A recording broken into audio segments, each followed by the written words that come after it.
What is up, everybody? It's your boy Nerdicane coming back to you with another video.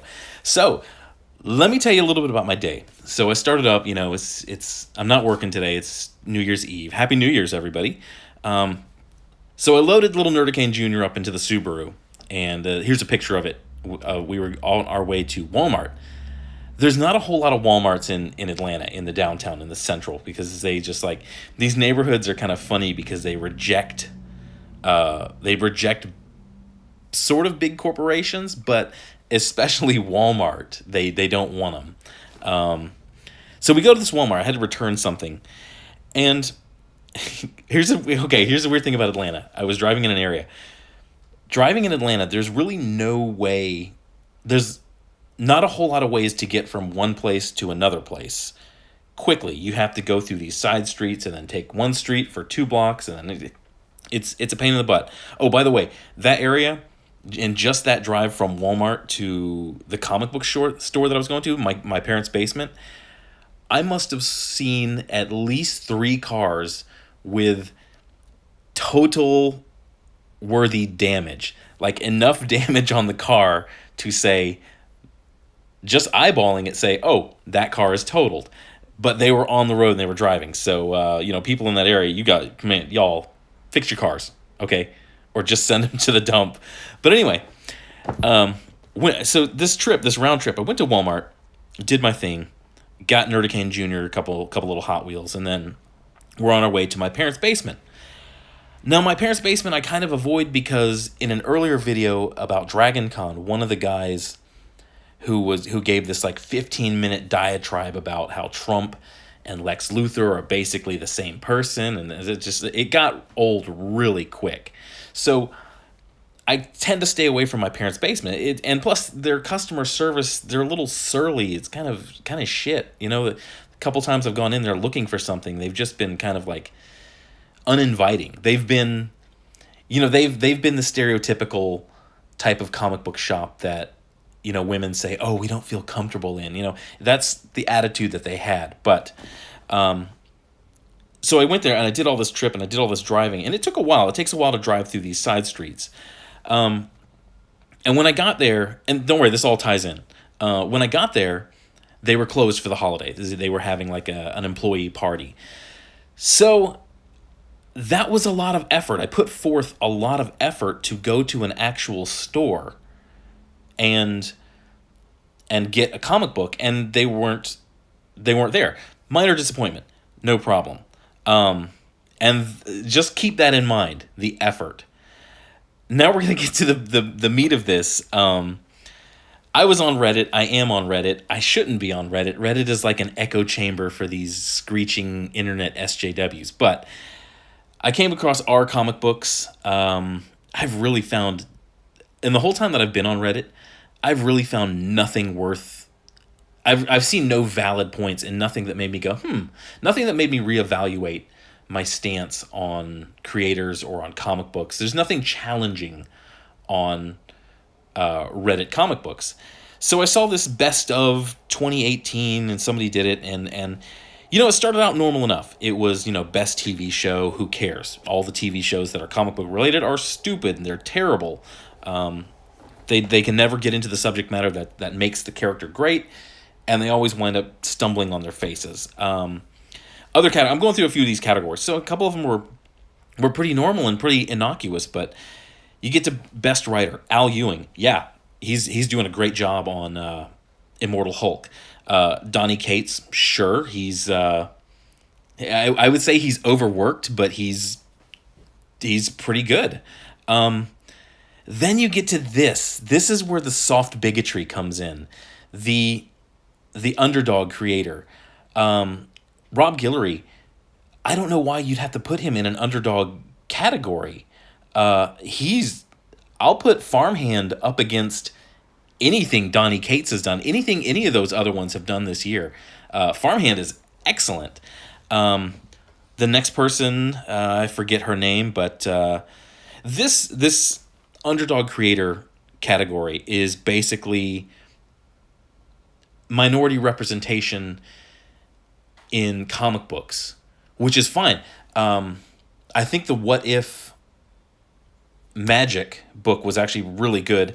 You don't need to do that. The Farmhand was really good. I would put Farmhand in with Best Writer because it's a really good series.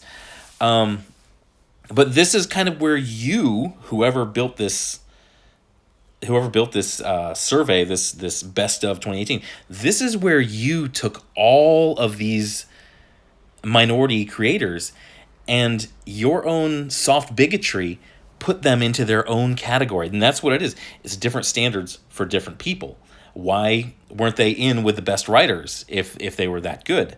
And as I've said, also wanted to mention Teenie Howard was on this list as well. She's the writer and I guess creator of Euthonauts. Here's the sales on Euthonauts.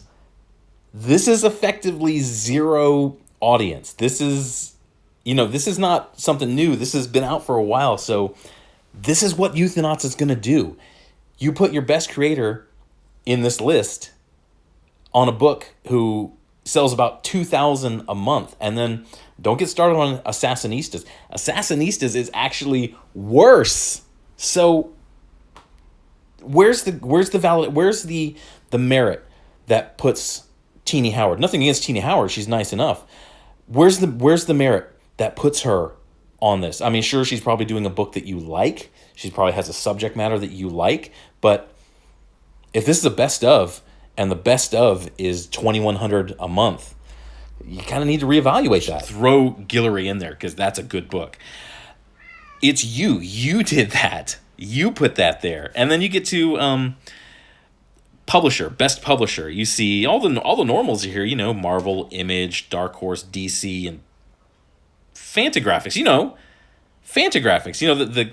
The people who brought you Cave Women of the Lost Forest and Boys Club, the comic. I thought there was a web comic that spawned the Pepe meme. Yeah, so this is the point where things just start going completely off the rails for this whole poll, this fan poll. And I'm sure whoever's doing this, if they don't get the result they want, they'll get the result they want. But look at this next one. Some of the bigger things that they specifically mention Comicsgate. Now, I'll get back to this in a minute because remember, they mentioned Comicsgate. They talk about Batman's penis being one of the biggest things of 2018. Really? Really? Come on. There's nothing bigger in comic books than that. You came up with that. You're just obsessed with of all the story of Batman Damned. The writer put his heart and soul into it, and the only thing you can come up with is Batman's penis. Really? And of course, so I chimed in with this. This is what I said about the poll. This is what I said about them putting Mark Zaid as one of the most important people in I forget what the title of the category was, but they put Mark Zaid, a lawyer. Here's one thing. He's not actually doing this out of the goodness of his heart. He's defending Mark Waid. He's not doing that on pro bono. He's not doing that for the recognition. He's not doing that for free. He's getting paid. He's doing a job. So you want to commend him for doing a job that he's getting paid for, as if he's Mother Teresa going to help the sick. Do you see where that doesn't add up? He's not. There's nothing altruistic about what Mark Zaid is doing. Mark Zaid's favorite person is Mark Zaid. He likes to get paid, and he's getting paid, and he likes to be Mark Zaid. So, I said this about Richard Myers, and it's true. The last time I actually pre-ordered a comic book, bought a comic book that comes out months later, was Spawn. Spawn #1 was the last time I bought a comic book way in advance, because ever since then, every comic book that I've bought has been wait and see. Let's wait. Let's see how it comes. Let's see if it all comes together, if it comes out. So for that, you guys know me. Anybody who watches me, I'm not that spicy. I'm not that salty. For that, I promptly got a ban. Now, I called it on my Twitter. I said, look, I'm probably going to get banned. And then when I got banned, I posted it. But here's the thing. They said I violated the terms of service. In that post, and I posted it on this video, if I violated the terms of service in any way in that post, I didn't harass anybody. I didn't give spoilers. I didn't give links. I didn't do any of those things. All I did was mention Jawbreakers. Now, mind you, Jawbreakers is not Comicsgate. Richard C. Myers, that is not in his specific name, and Jawbreakers are not in the terms of service, but yet I got the ban. Meanwhile, this poll, in the poll, Comicsgate is mentioned, but the poll is fine because the poll gives the results that they want, whereas what I say is not the result they want. So I was banned, and this is where it comes around to encompass the effort that I put into tracking down a store, going to the store, buying a comic book, versus getting banned. Well, parallel to getting banned. The comic book industry is on thin ice. It's too fragile for people like the moderators of our comic books to be banning people, to be going out of their way to twist the rules and create this tiny little microcosm where they get to decide what's free speech, what's kosher, what's not. And it is a microcosm of the comic book industry. The comic book industry is too small for these professionals like Mark Waid, like Gail Simone, saying she'll never work with this guy or that guy. The comic book industry is far too small and far too weak for them to be selectively targeting people to block from the industry. Now, I'm a customer, and I am one of those people who is willing to drive through all this stuff, go to a comic book store, have it be closed, and say, "Oh, that's fine. I have no problem. I'll probably just come back tomorrow or when they open." So, what I'm getting to is that. Hang on just a second. Let me make sure this thing is still recording. Okay, still recording. So I got banned. It's fine. I'm not really worried about it. Reddit is normie trash anyway, but just like an echo chamber. But it kind of brought back to the surface the key point. To the Redditors, to the modders, to the people even in the industry who are blocking people and calling for boycotts of books like Jawbreakers and things. Are you sure that I'm the problem? Are you sure that we're the problem? Because as you saw, as I just pointed out in this best of poll, you're the ones who created different standards for different people, which is by definition bigotry.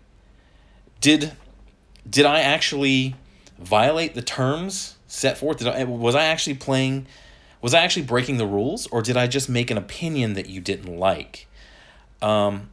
And then bigger on a broader spectrum, as far as stores, did Comicsgate call for boycotts or threaten stores over books like The Pervert or Man-Eaters? No, there was nothing called. You're banning people and you're blocking people who actually go that extra mile, who actually put themselves out there, do videos, comment, good or bad on comic books. You're blocking these people who are trying to promote good comics. And you're doing things outside of the rules. You're just creating your own violations and your own rules while you're doing it. So, in summation,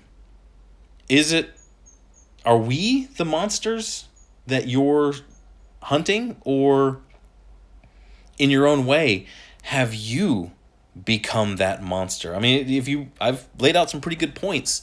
I'm Nerdicane. That's all I got for this one. So if I'm wrong on this, let me know in the comments. I'd be happy to talk about it. But that's all I got. I'll probably have another video today or tomorrow. But thank you for watching. Thank you for subscribing. I'm going to get back to doing these on the regular. You guys have a good day. Go find something you love and tell the world about it. And have a happy new year.